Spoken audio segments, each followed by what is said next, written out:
Hello, everyone. In 2016, Steven Crowder made this video where he gives his critique of democratic socialism. Um, I don't really have much preamble for this. I guess I just haven't made a video in a little while.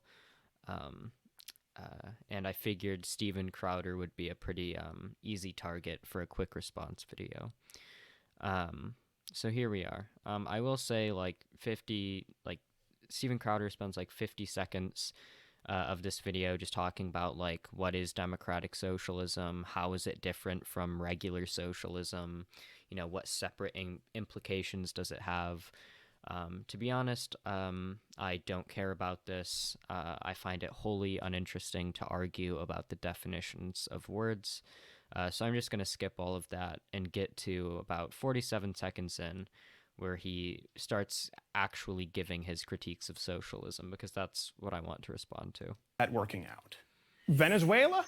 Well, Hugo Chavez, noted personal favorite and friend of Sean Penn, to whom he constantly pointed as being unfairly characterized as a dictator when in fact he was democratically elected as a socialist. Well, how'd that work out for Venezuela? Well, it's now on the brink of collapse, despite it being one of the most resource-rich nations in the entire world. Basic things like eggs, milk, flour, and toilet paper are either too expensive for the average Venezuelan or simply out of stock. Out of stock, mind you, democratically. Okay, so obviously I'm not going to contest that Venezuela is a failed experiment which utterly imploded in on itself. The question, of course, is why did that happen? I'm not one of these people who is going to argue that Venezuela's economy collapsed simply because the U.S. was imposing sanctions on it. That seems like bullshit lefty cope to me. From what I understand, the U.S. or Venezuela's economy had hit hyperinflation well before the U.S. imposed any sanctions on it. So basically, my understanding is that Venezuela's economy collapsed because its government fundamentally did not understand or wildly underestimated the dangers of inflation and engaged in highly excessive amounts of money printing, which of course led to hyperinflation. I think to bring this up is a valid critique of Venezuela and of Venezuela's government's economic policy, but I don't think it's necessarily a valid critique of socialism as a concept, because I don't think anything about socialism as a concept, or anything about the concept of socialism, necessarily implies or necessitates the excessive money printing that Venezuela's government engaged in. Especially when we can look to other countries which have much more socialistic economic models, like the Nordic countries, which have not seen anything approximating Venezuela's problems with hyperinflation. So this is why, generally speaking, when people bring up like past failures of different socialist experiments, what I generally like to say is socialism is a very broad term which encompasses a lot of different policies, a lot of different institutions, a lot of different models, a lot of different historical examples, some of which have been shown to work, some of which have been shown to fail. So generally, I think we should guide our model of socialism towards what has been shown to work and away from what has been shown to fail miserably, like Venezuela's excessive money printing. So yeah, that would be my point there. I know. Some of you will say, well, that's not fair because really we knew all along it technically was a dictatorship. Okay, that's fair. Let's move on to example number 2. Denmark? Okay, here's the time where you point to an entirely homogenous population about 1/60th the size of America's and you point to that as the blueprint. Okay, let's go there. Okay, so I just wanted to point this out. So when I made that, when Lauren Chen made that video where she claimed that the Nordic countries aren't successful because of their economic policies. They're successful because they're high IQ and homogenous. I clipped that and I posted it on Twitter. And I don't even think I captioned it with anything. I just said like the implication being like this is obviously Nazi rhetoric. And Lauren Chen, that ended up getting like over 1 million views, and Lauren Chen had to like make a response to me clipping that, where she was like, "Whoa, I'm not a Nazi. I was talking about cultural homogeneity, not racial homogeneity. Because that's ultimately the excuse that these cowardly motherfuckers are always going to fall back on. But I find it funny how like PragerU literally just put like a cartoon of two fucking white people with blonde hair, like, like that was really funny to me, like just how mask off that is. Um, but in all seriousness, I don't even know how to engage with this argument because Steven Crowder didn't even present a mechanism through which he believes the racial homogeneity of the Nordic countries allows them to successfully have these economic policies, nor did he specify through what mechanism our lack of racial homogeneity in the US prevents us from replicating this. So he hasn't even really made an argument. He just kind of like asserted something without explaining how that thing is relevant. Um, I can, I guess, sort of imagine what argument he's trying to make because generally the argument that's made in service of this point is that racial homogeneity leads to higher levels of social cohesion, and countries with higher levels of social cohesion find it easier to have like large social safety nets and these kinds of economic policies. Um, so I don't think there's much solid empirical basis to this. I've researched the relationship between um, racial diversity and social cohesion quite a bit. So, like, for example, we can look at the Robert Putnam study that white nationalists like to cite a lot, which did find that there is a relationship between racial diversity and social cohesion. But if you actually look into the data, the racial diversity as a variable can only account for like less than 1% of the overall variance in social cohesion. We can talk about a subsequent meta analysis of 90 studies which attempted to replicate, all of the studies attempted to replicate Putnam's findings on the relationship between diversity and trust, and the majority of studies failed to do so, failed to find any relationship between these two variables. Um, we can talk about a much more recent meta analysis of 87 studies, which again assessed this relationship and found that while there is a relationship between racial diversity and social cohesion, again, racial diversity as a variable could only account for about 0.66% of the overall variance in social trust. So I could go over like a bunch of different studies, a bunch of different meta analyses, but generally speaking, the consensus of all the data that I've engaged with is that there is very mixed evidence on whether there is any relationship between these two variables, and to the extent that there is, it has been found to be a completely negligible, like not at all considerable impact. Um, Another caveat I could throw in there is even if we found a relationship between these two variables, that does not imply that this relationship doesn't dissipate over time or that we couldn't eliminate this relationship through policy or other cultural change. So yeah, there's just like a lot of problems with this like line of thought. Racial diversity correlates with a lot of positive economic and social metrics like GDP growth across the US and across like different countries, even when accounting for other variables. Immigration tends to increase growth, tends to increase innovation, all of these kinds of things. So I can't even imagine like how the Nordic countries being more racially homogenous would mean that they can do these policies and be successful and we can't. Um, Additionally, he brings up this argument of like, well, the Nordic countries are smaller than the U.S. It's like, well, yeah, but that doesn't make your argument because it's harder for smaller countries to have strong welfare states and to engage in the economic policies that the Nordic countries engage in.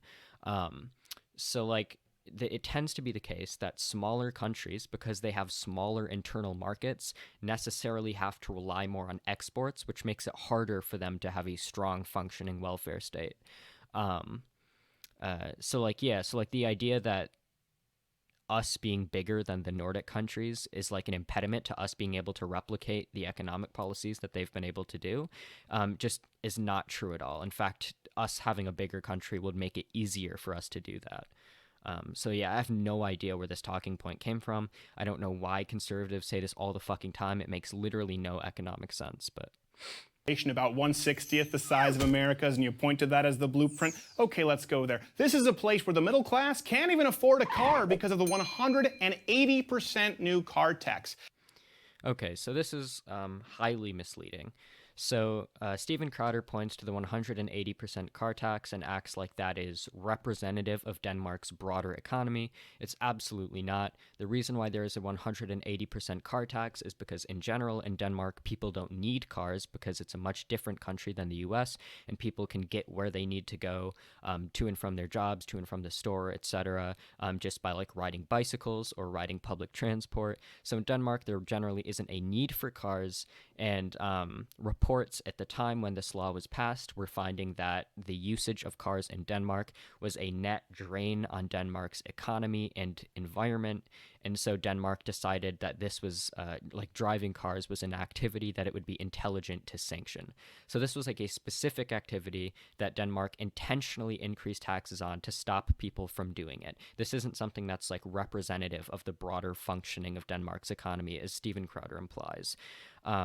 Additionally, he smuggles in this premise that like the reason car ownership is so low in Denmark is because people can't afford it because of this tax. That's absolutely not true. People in Denmark can absolutely afford it, even with the tax taken into account, because people in Denmark generally have a lot of money because of its leftist economic policies. Again, the reason car ownership is so low in Denmark is because people generally don't need cars and can get around with like different modes of transportation. Um, he talks I also like I don't understand how this would have anything to do with capitalism or socialism, especially when we can look at the other Nordic countries, all of which I would argue are much more economically leftist than Denmark, and none of which have anything approximating Denmark's 180% car tax. So like I don't think this has any relevance to the broader argument. um, and finally, I would say that if we want to assess the health of Denmark's economy and the health of Denmark as a society, looking at how high taxes are on a hyper specific kind of good is the most like cherry picked, like absurd metric for judging success that like I've ever seen in the world. Generally speaking, if we want to assess the health of a society, we look at things like GDP per capita, unemployment, poverty, income inequality, cumulative GDP per capita per hour worked, how high these countries tend to rank on things like the economic, or not the economic, but the World Happiness Index, how high countries rank on things like social progressiveness indexes. And if you look at any of these metrics, the Nordic countries, including Denmark, do extremely well, which are much more objective metrics than just like the obviously cherry picked, hyper specific like metric of this is how high taxes are on this kind of good. So yeah. And the Prime Minister was so fed up with Americans pointing to it as a beacon for socialist success that he felt compelled to clarify, I would like to make one thing clear. Denmark is far from a socialist planned economy. Denmark is a market economy. So this quote triggers the fuck out of me when conservatives use it in this way, because it's like, so they're saying like, no, Denmark is capitalist. It's not socialist because it's a market and it's not planned. Nobody is saying that Denmark is a planned economy. The conflation there is that you are assuming that a socialist economy necessarily has to be planned and a capitalist economy is anything that has a market, which is clearly not true. And conservatives don't even believe this. Not even Stephen Crowder believes this, because Stephen Crowder calls Bernie Sanders a socialist, and Bernie Sanders is not advocating for a planned economy. So clearly, socialism doesn't necessarily mean planned economy. So saying it's a planned economy doesn't mean it's not socialist, and saying it's a market economy doesn't mean it's capitalist. Now, I don't think that Denmark is socialist. I think that Denmark and the Nordic countries in general are much further in the direction of socialism than most countries, including the US, and therefore the relative success of these countries lends credence to the validity of the kinds of policies that socialists, and especially democratic socialists, tend to advocate for. And additionally, if we want to so if we just want to cherry pick quotes from prime ministers of different Nordic countries, I can do that too. So like, why not talk about like Olaf Palm? I probably butchered that name. I don't really care. Olaf Palm was a prime minister in Sweden for several years who explicitly identified as a democratic socialist and explicitly said that the kinds of policies being enacted in Sweden were explicitly aimed at achieving socialism. He said that Sweden was an explicitly socialist like project in terms of these economic policies. Um, so yeah, like this is like a clear example of like a cherry picking fallacy in terms of the people he's citing. Um, yeah. Sweden? I love Sweden. Okay, great bikini team, and thanks to that country, my armoire now doubles as a bookcase. Speaking of which, the founder of IKEA, let's be honest, the only really cool export from Sweden, aside from a few good hockey players, left Sweden because of the stifling high tax rate. So, Sweden, good place, not bad people, but a successful model for a viable economy in today's global market? Incorrect. Okay, so again, like the car tax example in Denmark, this is just a horrible metric to use. Like, just think about what Steven Crowder is saying. He is saying that we can confidently assert that Sweden is a failed economy and a failed society because one person left the country one time. Like, I could just as easily say, hey, I know this person who left the US because they didn't like its economic policies and went to Sweden because they liked Sweden's economic policies more. And that would just like completely negate Steven Crowder's entire point because, like, obviously, I mean, that wouldn't be a good argument. It would just be like an equally bad argument, right? Because obviously, one person leaving a country doesn't say anything about that country's like success. Um, if we want to look at the broader success of these countries, we would look at metrics like GDP, poverty, inequality, unemployment, all of which Sweden and the Nordic countries in general do very well in.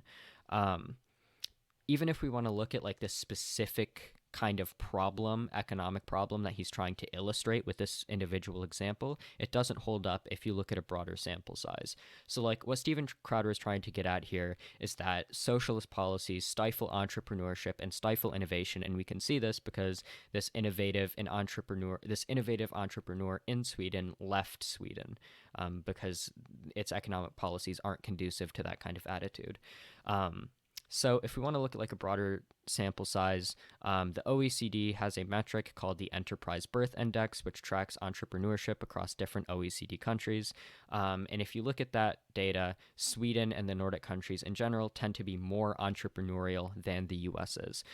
If we want to assess innovation in terms of things like the Global Innovation Index, business research and development investment, triadic patents, the Nordic countries also tend to be more innovative than the US as well.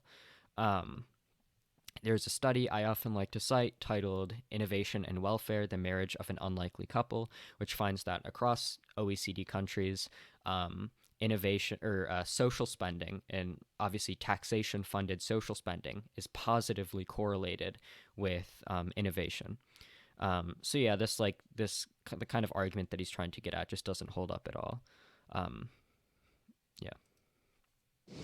The fact is that over time, the greatest enemy of socialism is reality. The reality that human nature will invariably pull certain people toward individualism and success, and others toward laziness and collectivism. The tension between the makers and the takers always leads to socialism's inevitable collapse. Okay, so like I don't even know really how to engage with this because again, he hasn't really made an argument here. He just kind of said socialism creates this thing without specifying through what mechanism socialism creates that thing, and then this thing causes society to collapse without specifying through what mechanism this thing causes society to collapse. So like again, he hasn't made an argument. He's kind of just like asserted a bunch of shit, and like just moved the fuck on. But I can sort of assume what argument he's making because it's like a kind of a commonly made argument. I think what he's basically trying to get at is this idea that redistributional policies lead to a large class of essentially welfare queens who are just living off of welfare, completely complacent, to be lazy on welfare with no intention of getting a job or starting business or doing anything productive. And then there's going to be another class of people who are very productive and very innovative and do a lot of cool shit for society. And this class of people is going to be very heavily taxed to subsidize the class of lazy people, and then the tension between these two groups of people will essentially cause like low social cohesion and eventually cause society to collapse. Now, I don't think any of the premises of this argument is empirically substantiated, and I think additionally the conclusion of this argument can be shown to not empirically like bear out. Um, so first of all, the idea that socialism creates just like this big class of lazy people who are just living off of government assistance. If we want to look at entitlement spending in the U.S., I went over all of these statistics in my video on welfare. If you want like sources and names of studies for all of these things. But if you look at entitlement spending in the US, over 9/10 of entitlement spending goes to people who either are working or literally cannot work because they're like disabled or 97 years old or something. Additionally, studies on the behavioral effects of welfare, I think the study was literally called the behavioral effects of welfare, found that the supposed work disincentive effects of welfare affect its impact on the overall poverty rate by quote unquote from the author basically 0%. So this is like a negligible impact. Um, Additionally, we can see from studies from people like Gareth Olds that different welfare policies like food stamps and Medicare positively or Medicaid positively associate with higher levels of business startups because obviously when poor people are getting more money from welfare, they have more money to save for investment, and they also have a greater level of security so they can engage in riskier activities like starting a business. Um, Additionally, I mentioned earlier that one study that found that across OECD countries, public spending and redistribution tends to positively correlate with innovation. So yeah, the idea that welfare makes people less productive and like creates this class of welfare cleans is just completely empirically unsubstantiated. Additionally, we can look at like unemployment rates in like the Nordic countries doesn't bear this out either. Despite having much higher levels of redistribution, these countries still have like a lot of like the vast majority of people are still working.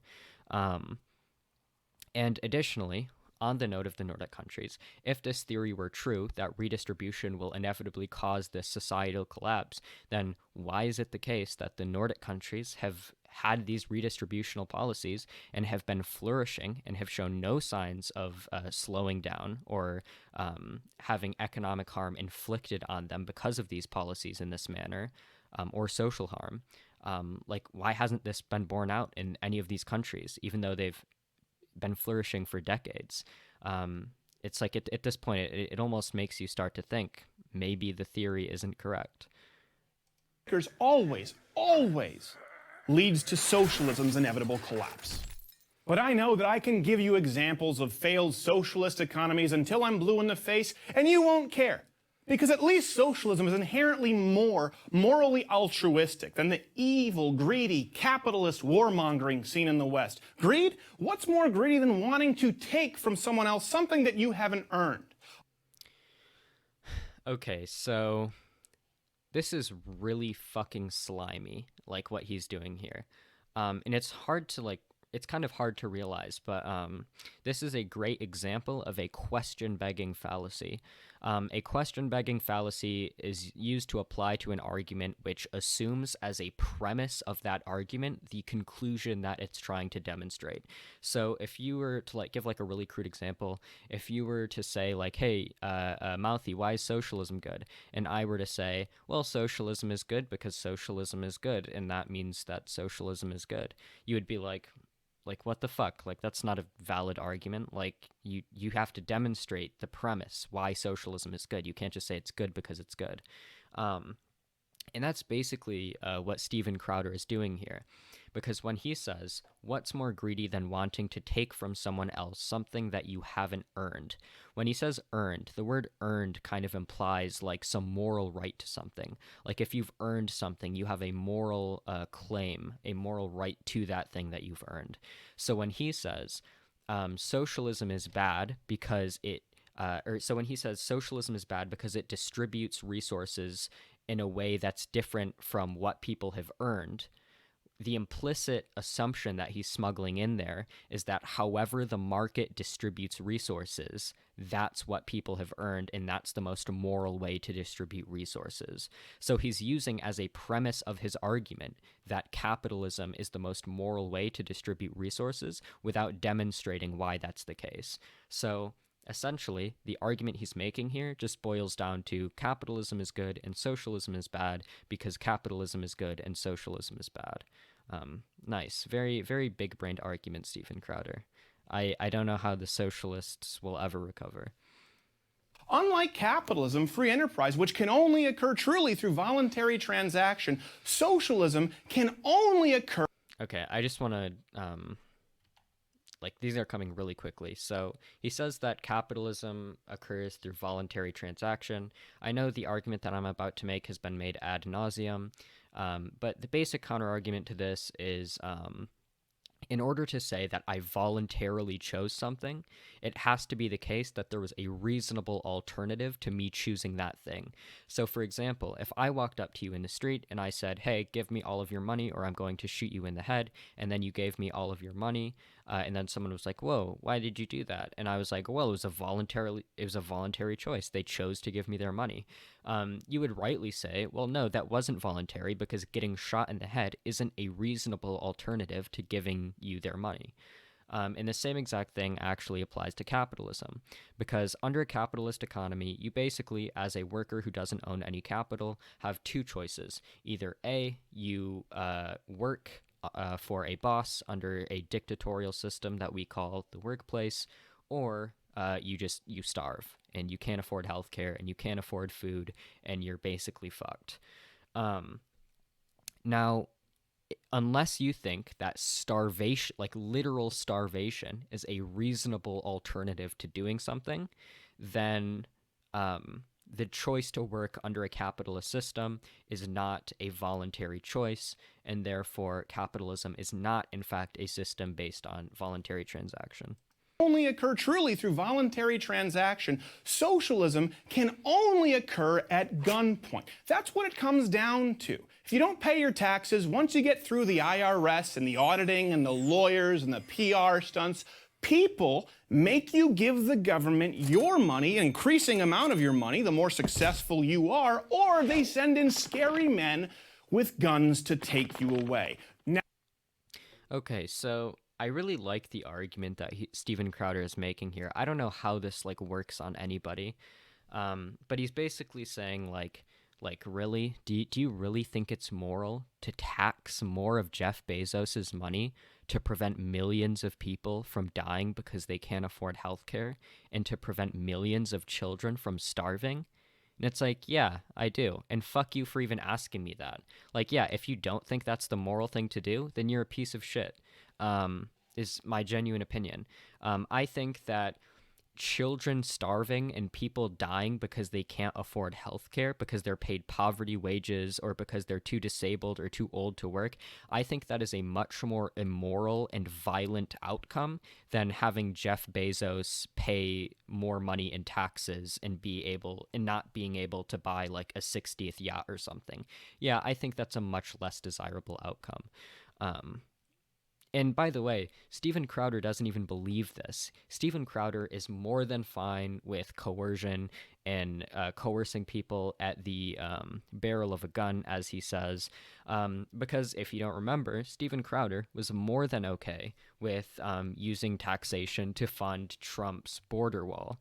What do you think is more important to people? Having a border wall that protects them from this evil, scary boogeyman of illegal immigrants, or people being able to afford health care or food for their children? What do you think is more fundamental? The point here is that Steven Crowder's fine with taxation to fund a wall. He's fine with taxation to fund the militarization of the police. He's fine with taxation to fund a bloated military budget. He's not anti-taxation. He's not anti-coercion. He is anti-working people being able to have a decent quality of life because he is a fucking piece of shit liar. And yeah, that's what he's paid to be. So yeah. Now, so long as the people having their stuff taken away at gunpoint are in the minority, and the majority feels that they'll get to benefit from more said taken stuff. You'll always be able to win that decision through a popular vote and claim the moral high ground through. Just to be clear, I do not think that nobody thinks that because something is voted in through like a majority, through like a majoritarian democracy, that that decision is therefore moral. To say that would be a conceptually incoherent concept, because there are hundreds of democracies across the world, all of which regularly arrive at different and contradictory decisions to one another. So, like, yeah, obviously something can't be moral just because it's arrived at through democracy. I would say that redistribution and taxation is moral because the outcomes are overall positive. I think we have to like weigh the outcomes here. So he says, "Oh, how horrible is it that you're taxing Jeff Bezos and you're taxing rich people, and therefore like rich people are going to have less money." But you have to like weigh that, and coercion is involved. But you have to like weigh that negative outcome with the negative outcome of like millions of people dying and millions of children starving. And yeah, when I weigh those two in my head, it's a pretty easy fucking decision. It's pretty obvious what's more moral. So yeah, that's why I think there's a moral high ground for redistribution, not because it's like arrived at through democracy. Through democracy. Putting the word democratic in front of your socialism doesn't make it any inherently more moral nor less violent. Did you get that? American wannabe socialists also. Get a job. Please, like a real job. Get a real job, says Steven Crowder, who is a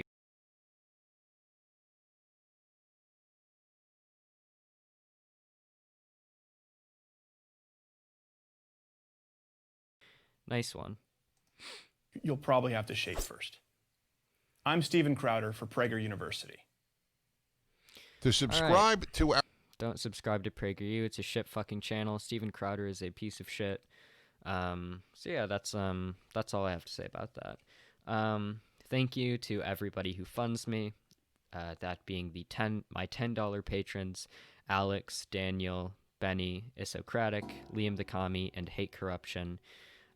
If you want to support me, I have a Patreon. The link is in the description.